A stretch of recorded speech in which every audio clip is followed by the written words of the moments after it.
আমাকে পারা যাবে না, তাহলে বিহারে তো ফ্রি গরু দিতে পারতো মোদি ফ্রি গরু দিতে পারতো, তো তাহলে তো আমরা সবাই সম্মেলন করে আমরা তো গরু চালাতাম। ওদের কুরবানিটা ওদের করতে দাও, আমরা বাঁচি। আমাদের আর ঘুম নেই, রাত্রে ঘুম নেই, চিন্তায় মাথা খারাপ হয়ে যাচ্ছে। আমি তো হিন্দু লোক, আমি তো দাস, আমি ব্যবসা করি খাই। মধু খেয়ে গরু কিনতে হবে, মধু খেয়ে। এমনই দুশ্চিন্তায় দিন কাটছে ভারতের পশ্চিমবঙ্গের হিন্দু খামারি ও ব্যবসায়ীদের। রাজ্য জুড়ে এখন উদ্বেগ আর অনিশ্চয়তার আবহ। কোরবানির ঈদকে ঘিরে একদিকে নিরাপত্তাহীনতায় ভুগছেন মুসলিম ক্রেতারা, অন্যদিকে চরম দুশ্চিন্তায় পড়েছেন গরু পালনকারী হিন্দু কৃষক ও ব্যবসায়ীরা। শুভেন্দু অধিকারী এসে তুই গদিতে বসে আছিস, তুই কি করছিস? মানুষকে এরকম করে হিন্দু ধর্মতে সবকিছু তো নষ্ট করে দিচ্ছিস। ও পুরো গদিতে বসে আছে আর গরিবদের পেটে লাথি মারছে। আমাকে নিয়ে যেতে বলো, গুলি টানতে বলো এসে। উগ্রবাদী গোষ্ঠীর হুমকি উত্তেজনাকর পরিস্থিতির কারণে অনেক মুসলিম ক্রেতাই গরু কিনতে ভয় পাচ্ছেন। ফলে পশুর বাজারে ক্রেতা কমে যাওয়ায় বিপাকে পড়েছেন হিন্দু খামারি ও ব্যবসায়ীরা। কোরবানির মৌসুম ঘিরে যে বেচা কিনার আশা ছিল তা অনিশ্চয়তায় পড়ে যাওয়ায় অঞ্চল জুড়ে বাড়ছে চরম উৎকণ্ঠা। গরু মধু খেয়ে কিনতে হবে, আমরা গরু বেচি খাই, তাহলে আমাদের মোদি ঘরে ঘরে চাকরি দেখ, একটা দুটোকে চাকরি দেখ, তাহলে আমরা তাই করে খাবো।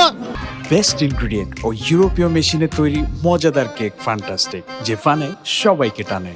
ভারতের পশ্চিমবঙ্গে 2026 সালের বিধানসভা নির্বাচনে প্রথমবারের মতো ক্ষমতায় এসেছে বিজেপি। এর মধ্য দিয়ে কেন্দ্র ও রাজ্যে একই দলের ডাবল ইঞ্জিন সরকার গঠিত হয়েছে। তবে রাজ্য জুড়ে বিজেপির এই উত্থানের পর থেকেই মাথাচাড়া দিয়ে উঠেছে উগ্র হিন্দুত্ববাদী গোষ্ঠীগুলো। গোহত্যা বন্ধের দাবিতে বিভিন্ন এলাকায় গরু জবাই ও পশু পরিবহনে বাধা দেওয়ার অভিযোগ উঠছে তাদের বিরুদ্ধে। অনেক স্থানে গরু ব্যবসায়ীদের ঘিরে ধরে মারধর, হয়রানি এবং পুলিশের সোপর্দ করার ঘটনাও সামনে আসছে।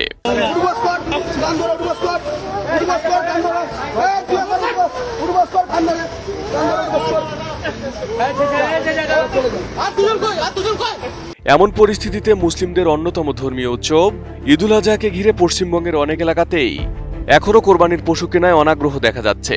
মুসলিমদের অভিযোগ বাজার থেকে কোরবানির উদ্দেশ্যে গরু কিনে বাড়ি ফেরার পথে বিভিন্ন স্থানে উগ্রবাদী গোষ্ঠীর বাধা, হয়রানি, এমনকি জোর করে গরু ছিনিয়ে নেওয়ার ঘটনাও ঘটছে। আর এমন পরিস্থিতিতে অনেকে এবার পশু কিনতে সাহস পাচ্ছেন না। আমি তো হিন্দু লোক, আমি তো দাস, আমি ব্যবসা করি খাই, তাও তো অসুবিধা হয়েছে, কি করবো? না বেচা কেনা নেই, ভয় কিনছে না কেউ, পুলিশ ধরবি বলে ভয় করছে, কেউ কিনছে না, এবার চাষিরও অসুবিধা হয়ে যাচ্ছে। এদিকের প্রভাব সরাসরি পড়ছে হিন্দু গরু ব্যবসায়ী ও খামারিদের ওপর, কারণ তাদের বছরের বড় একটি আয় আসে কোরবানির মৌসুমকে ঘিরে। ঋণ নিয়ে গরু পালন করে মুসলিম ক্রেতাদের কাছে বিক্রির আশায় থাকেন তারা। তবে এবার এখন পর্যন্ত গরু বিক্রি না করতে পারায় বড় লোকসানের আশঙ্কা করছেন খামারিরা। আমার 5 লাখ টাকা লোন নেওয়া, সব মহিলারা এসছে আমার বাড়িতে, এসে বলছে লোন শোধ করো। আমি কি করে করব? চলো আমার বাড়িতে কি অবস্থা, আমি কি করব আমি ভেবে পাচ্ছি না।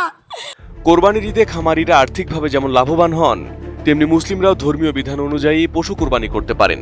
তবে রাজ্যে বিজেপি ক্ষমতায় আসার পর তৈরি হওয়া উত্তেজনাপূর্ণ পরিস্থিতিতে এবার কোরবানির বাজার নিয়ে দেখা দিয়েছে বড় ধরনের অনিশ্চয়তা। একদিকে ধর্মীয় স্বাধীনতা নিয়ে উদ্বেগ বাড়ছে, অন্যদিকে বড় আর্থিক ক্ষতির আশঙ্কায় দুশ্চিন্তায় দিন কাটছে গরু ব্যবসায়ী ও খামারিদের। বেশকে আত্মহত্যা করবো যদি আমাদের কোনো প্রতিকার না করে। আমরা কোথায় যাবো? আমরা তো গরিব, আমাদের তো কোনো অর্থ সম্বল নেই, বাবা জমি জায়গা নেই যে বেঁচে আমরা উঠবো। আমরা কোথার থেকে বাঁচবো? Arif Hasan, ATN news.